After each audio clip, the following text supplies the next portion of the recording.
this best practice is called directed put away, right? So put away is a process of moving product, right after receiving, right? At the receiving dock, the product was received and either cases were built or pallets were built. And then now these cases and pallets have to be put away in the reserve location, right? So the way it works is, you could do that, moving the product from the receiving area to the reserve area in so many different ways. You could just find the first, open location, then stick it in. That's called suggested put away, right? I mean, not even says that's completely user directed put away. User directed put away. User just finds a hole and then sticks it in, right?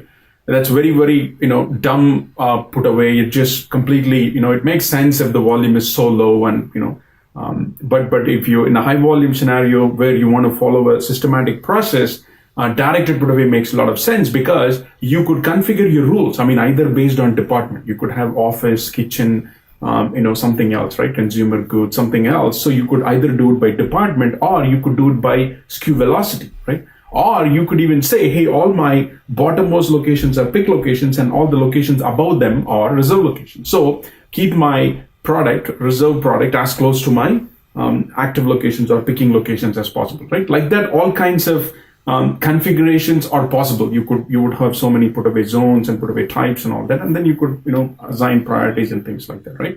So that makes it easy on the user, because the last thing you want is the user thinking, hey, should I put it there? Hey, should I put it there? Because you don't want the user thinking any of that. That's why the systems are in place and the best practices are built into the system. So you want to leverage all that, and all the user has to do is just drop. Either he takes a pallet and then goes and puts the place where where there is a space to fit in this pallet, or he takes a pallet and then drops off case 1, case 2, case 3, case 4, like that in all the different locations based on the system's direction, right? That's why it's called directed put away. System is directing the user to do put away and not the user doing it by own his computation, whatever, right?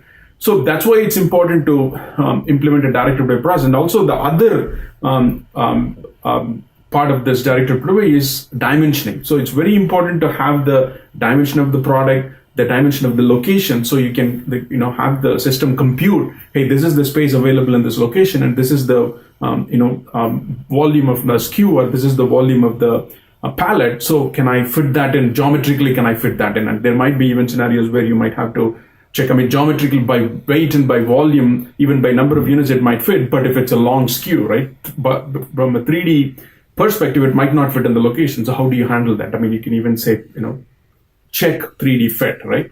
Things like that. So, and you can even have some kind of a crushability restriction. If the SKU is very, very light, you don't want the SKU to be placed on top of a heavy item and things like that. So all those restrictions can be built in while you're determining the put away location. And you could have, different attributes to, even for conveyables, non-conveyables, sortables, non-sortables, things, robotables, non-robotables and all that. So directed put away is a best practice because it takes the thinking away from the user and it all follows a certain pattern, and you could have some systemically really clear,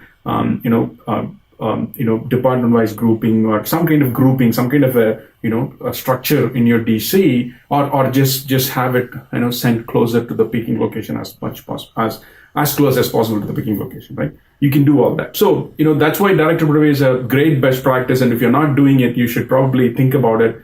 And hopefully this is helpful. Thanks for taking the time to watch this video. And of course, check out all the other best practices that we have in our YouTube channel. And thanks for the time.